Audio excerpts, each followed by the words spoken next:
Hello students, good morning all of you. आज की class में हम 12th क्लास के सेकंड चैप्टर का डिस्कस करेंगे कि उसमें हमें क्या क्या पढ़ना है, क्या क्या उसका सिलेबस रहेगा।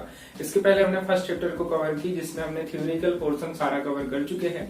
कुछ न्यूमेरिकल कराना बाकी है, तो उसके लिए मैं अलग से सेपरेट वीडियो आपको प्रोवाइड करवाऊंगा, ये मैंने कहा था। फर्स्ट चैप्टर में हमने देखे कि इलेक्ट्रिक चार्ज क्या होता है, उसकी प्रॉपर्टीज क्या होती है, इसके अलावा कूलम फोर्स क्या होता है, इलेक्ट्रिक फील्ड हम कैसे कैलकुलेट करते हैं इलेक्ट्रिक डायपोल की, और उस इलेक्ट्रिक डायपोल की अलग अलग पोजीशन पे हमने इलेक्ट्रिक फील्ड की वैल्यू फाइंड आउट की थी। इसके अलावा गॉस थ्योरम पढ़े थे, गॉस थ्योरम के एप्लीकेशन के बारे में जाने थे। ठीक है, तो यदि आपको फर्स्ट चैप्टर अच्छे से समझ में आया है तभी आप सेकेंड चैप्टर को अच्छे से समझ पाएंगे।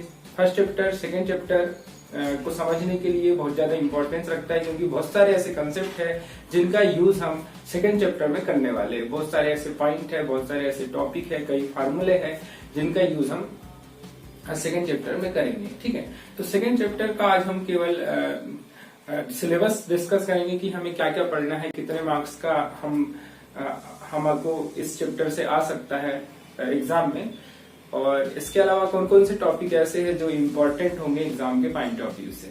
ठीक है, तो ठीक है, स्टार्ट करते हैं हम। सेकेंड चैप्टर का हमारा नाम है इलेक्ट्रोस्टैटिक पोटेंशियल एंड कैपेसिटेंस। ठीक है, तो यहाँ पे नाम से ही समझ में आ रहा है कि सबसे पहले मैं आपको बता दूं कि जो हम यूनिट पढ़ रहे हैं इलेक्ट्रोस्टैटिक्स, उसके अंतर्गत ये चैप्टर आता है। इलेक्ट्रोस्टैटिक के अंदर दो चैप्टर आते हैं।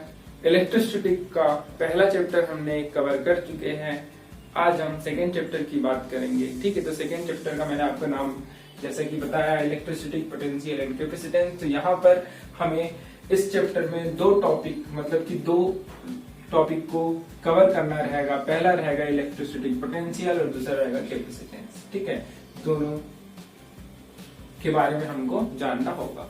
तो टॉपिक देखते हैं, सिलेबस देखते हैं, क्या क्या सिलेबस है, मतलब क्या क्या टॉपिक है इस चैप्टर के सिलेबस में। तो पहला टॉपिक इसमें आपको पढ़ना है इलेक्ट्रिक पोटेंशियल, जिसमें हम ये जानेंगे कि इलेक्ट्रिक पोटेंशियल एक्चुअली में होता क्या है, इलेक्ट्रिक पोटेंशियल को हम कैसे डिफाइन करते हैं, और इलेक्ट्रिक पोटेंशियल के कारण ही किसी भी सर्किट में करंट फ्लो होता है। किसी भी सर्किट में, इलेक्ट्रिकल सर्किट में करंट फ्लो होने के पीछे का रीजन इलेक्ट्रिक पोटेंशियल ही होता है। ये सारी चीजें हम जानेंगे। ठीक है, इस पॉइंट के अंदर। इसके बाद नेक्स्ट पॉइंट है पोटेंशियल डिफरेंस। पोटेंशियल डिफरेंस क्या होता है ये हमें इसमें समझना है। किसी भी दो पॉइंट के बीच का पोटेंशियल डिफरेंस हम कैसे कैलकुलेट करते हैं, उसे कैसे डिफाइन करते हैं, ये सारी चीजें हम इस पॉइंट में देखेंगे। और जब हम पोटेंशियल डिफरेंस को डिफाइन कर पाएंगे तभी हम इलेक्ट्रिक पोटेंशियल को समझ पाएंगे। मतलब हमारा पहला टॉपिक तो पोटेंशियल डिफरेंस ही रहने वाला है। ठीक है, उसी के जस्ट बाद इलेक्ट्रिक पोटेंशियल को समझेंगे, क्योंकि इलेक्ट्रिक पोटेंशियल फिजिक्स में ऐसा कोई टर्म नहीं होता है। ये रिलेटिव टर्म होता है जिसमें हम दो पॉइंट के बीच का पोटेंशियल डिफरेंस निकालते हैं। ठीक है, मतलब पोटेंशियल डिफरेंस से ही फिर इलेक्ट्रिक पोटेंशियल की डेफिनेशन बनती है। आ रही बात समझ में? ठीक है, इसके बाद है next point electric potential due two point charge. जैसे कि हमने इसके पहले फर्स्ट चैप्टर में इलेक्ट्रिक चार्ज के कारण इलेक्ट्रिक फील्ड इंटेंसिटी की वैल्यू फाइंड आउट किए थे किसी भी एक पर्टिकुलर पॉइंट पे, और जो इंटेंसिटी ऑफ इलेक्ट्रिक फील्ड है वो किसी भी चार्ज की एक प्रॉपर्टी होती है। उसी तरीके से चार्ज अपने अराउंड यदि उसके पास इलेक्ट्रिक फील्ड है तो कहीं हर एक पॉइंट पर उसका कुछ ना कुछ पोटेंशियल होता है। तो उसी पोटेंशियल की हम बात कर रहे हैं यहाँ पे। तो किसी एक पर्टिकुलर चार्ज के कारण इसमें हम इलेक्ट्रिक पोटेंशियल की वैल्यू निकालेंगे। एक हमारे पास पॉइंट चार्ज रहेगा, उस पॉइंट चार्ज के कारण किसी भी पॉइंट पर हम इलेक्ट्रिक पोटेंशियल की वैल्यू फाइंड आउट करेंगे। मतलब इस टॉपिक में हमें डेरिवेशन करना होगा। ठीक है, एक डेरिवेशन करना होगा जो कि एग्जाम के पॉइंट ऑफ व्यू से बहुत ज्यादा इंपॉर्टेंट होगा। ये जब अंडरलाइन लगा रहा हूँ, अंडरलाइन इसलिए लगा रहा हूँ क्योंकि ये टॉपिक एग्जाम के पॉइंट ऑफ व्यू से बहुत ज्यादा इंपॉर्टेंट है। यहाँ से 5 नंबर का क्वेश्चन बनता है सीधे। ठीक है, नेक्स्ट पॉइंट है electric potential due to a dipole. जैसा कि इसके पहले वाले चैप्टर में हमने इलेक्ट्रिक डायपोल के बारे में जाना था कि इलेक्ट्रिक डायपोल क्या होता है, और इलेक्ट्रिक डायपोल के कारण किसी भी पॉइंट पर इंटेंसिटी ऑफ इलेक्ट्रिक फील्ड की वैल्यू हम कैसे फाइंड आउट करते हैं। ठीक है, इसमें हमने 3 पॉइंट कवर किए थे। एट एक्सियल पोजीशन पर इंटेंसिटी ऑफ इलेक्ट्रिक फील्ड की वैल्यू फाइंड आउट किए थे, फिर कोएक्सियल पोजीशन पर किए थे, फिर उसके बाद एट एनी पॉइंट पर किए थे। वैसे ही इस पे हम पोटेंशियल की वैल्यू फाइंड आउट करेंगे किसी भी पॉइंट पर, जैसे एक्सियल पर, कोएक्सियल पर और एट एनी पॉइंट पर। ठीक है, आ रही बात समझ में? तो ये भी एग्जाम के पॉइंट ऑफ व्यू से बहुत ज्यादा इंपॉर्टेंट टॉपिक है, electric potential due to a dipole. ठीक है, इसमें हमें 3 पॉइंट कवर करना है। एक एक्सियल पोजीशन पर निकालेंगे इलेक्ट्रिक पोटेंशियल की वैल्यू, फिर इलेक्ट्रिक पोटेंशियल की वैल्यू कोएक्सियल पोजीशन पर निकालेंगे, और फिर लास्ट टॉपिक रहेगा एट एनी पॉइंट पर। ठीक है, तो एट एनी पॉइंट एग्जाम के पॉइंट ऑफ व्यू से उतना इंपॉर्टेंट नहीं होता, हमें एक्सियल और कोएक्सियल पर ज्यादा फोकस करना है। ठीक है, आ रही बात समझ में। नेक्स्ट टॉपिक है इक्विपोटेंशियल सरफेस। तो यहाँ पर हम देखेंगे कि इक्विपोटेंशियल सरफेस क्या होता है और इसे इक्विपोटेंशियल सरफेस क्यों कहा गया है, इसकी डेफिनेशन क्या होती है, और हम इक्विपोटेंशियल सरफेस कैसे ड्रा करते, कैसे बनाते, इसकी प्रॉपर्टीज भी जानेंगे इक्विपोटेंशियल सरफेस की। आगे बात समझ में। ठीक है, इसके बाद नेक्स्ट टॉपिक है relation between intensity of electric field and potential difference. तो ये भी इंपॉर्टेंट है एग्जाम के पॉइंट ऑफ व्यू से। ठीक है, इस टॉपिक में हम रिलेशन देखेंगे intensity of electric field and potential difference का। ठीक है, intensity of electric field means E and potential difference means intensity of electric field means E and potential difference means V। ठीक है, इन दोनों के बीच हम रिलेशन देखेंगे इस टॉपिक में। ठीक, नेक्स्ट टॉपिक है electrostatic potential energy. Electrostatic potential energy क्या होती है ये हम जानेंगे। इसमें हम ये जानेंगे कि यदि हमारे पास सिंगल चार्ज है तो उस सिंगल चार्ज के कारण उसकी एनर्जी कितनी होगी, इलेक्ट्रोस्टैटिक पोटेंशियल एनर्जी कितनी होगी। यदि चार्ज को 2 कर दिया जाए, यदि 2 चार्ज है तो उसकी इलेक्ट्रोस्टैटिक पोटेंशियल कितनी होगी, 3 चार्ज है तब इलेक्ट्रोस्टैटिक पोटेंशियल क्या होगी, ये सारी चीजें हम इसमें जानेंगे। ठीक है, आ रही बात समझ में। यहाँ पर मैंने एरो लगाया है, एरो की मीनिंग आप लोग समझिए। एरो के ऊपर जितने भी टॉपिक मैंने लिखा है ये सब इलेक्ट्रोस्टैटिक पोटेंशियल के अंदर हमको कवर करना है, और एरो के नीचे जितने भी टॉपिक है उसे हमें कैपेसिटेंस के अंदर कवर करना है। ठीक है, आ रही बात समझ में। इसमें पहला टॉपिक है डाइलेक्ट्रिक्स एंड डाइलेक्ट्रिक कांस्टेंट। तो डाइलेक्ट्रिक एक प्रकार के मटेरियल होते हैं, कैसे मटेरियल होते हैं, क्या प्रॉपर्टी होती है, क्यों हम इसके बारे में पढ़ रहे हैं, ये सारी चीजें जानेंगे। अब हर एक डाइलेक्ट्रिक का या हर एक मटेरियल का, चाहे वो कंडक्टर हो, इंसुलेटर हो, सेमीकंडक्टर हो, कैसा भी मटेरियल हो, उसका अपना एक डाइलेक्ट्रिक कांस्टेंट होता है। डाइलेक्ट्रिक कांस्टेंट क्या होता है इसे हम जानेंगे। ठीक है, इसका सिंबल क्या होता है, इसकी डेफिनेशन क्या होती है। इसके अलावा हम डाइलेक्ट्रिक कांस्टेंट का कंसेप्ट क्यों लेकर आए हैं इस चैप्टर में, ये सारी चीजें हम जानेंगे। ठीक है, नेक्स्ट पॉइंट है capacitor and capacitance. Capacitor and capacitance में हम जानेंगे कैपेसिटर क्या होता है, कैसे हम इसे बनाते हैं, कितने टाइप के कैपेसिटर बनाए जा सकते हैं। ठीक है, किस कैपेसिटर की चार्ज स्टोर करने की कैपेसिटी ज्यादा होगी, चार्ज स्टोर करने की कैपेसिटी को बढ़ाने के लिए, मतलब कि कैपेसिटेंस को बढ़ाने के लिए कैपेसिटर में क्या क्या चेंजेस लाया जाता है, कैपेसिटर होता क्या है। कैपेसिटर आपने देखे होंगे, इसे कंडेंसर भी कहा जाता है जो कि फैन में लगा होता है, और इसके अलावा मोटर वगैरह में भी लगाया जाता है। ठीक है, तो ये हम जानेंगे कि कैपेसिटर का यूज हम क्यों करते हैं, क्यों हमें जरूरत पड़ी कैपेसिटर की। ठीक है, आ रही बात समझ में। नेक्स्ट टॉपिक रहेगा capacitance of spherical capacitor. Spherical capacitor जो होता है उसका कैपेसिटेंस क्या होगा, मतलब उसकी चार्ज स्टोर करने की कैपेसिटी क्या होगी, उसका फार्मूला ड्राइव करेंगे, कैसे हम उसका फार्मूला ड्राइव करेंगे, ये सारी चीजें जानेंगे।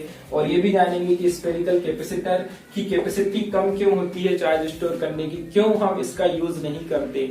देखो यहाँ पे जो स्फेरिकल कैपेसिटर लिखा हुआ है, स्फेरिकल कैपेसिटर एक्चुअली में कंडक्टर है, मतलब एक नॉर्मल वायर जो हम घर में यूज करते हैं वायरिंग में, जो नॉर्मल वायर है उसी को हम कैपेसिटर बनाने की कोशिश कर रहे हैं। मतलब हम इसमें जानेंगे कि उस नॉर्मल वायर का यूज हम कैपेसिटर के जैसे क्यों नहीं करते हैं।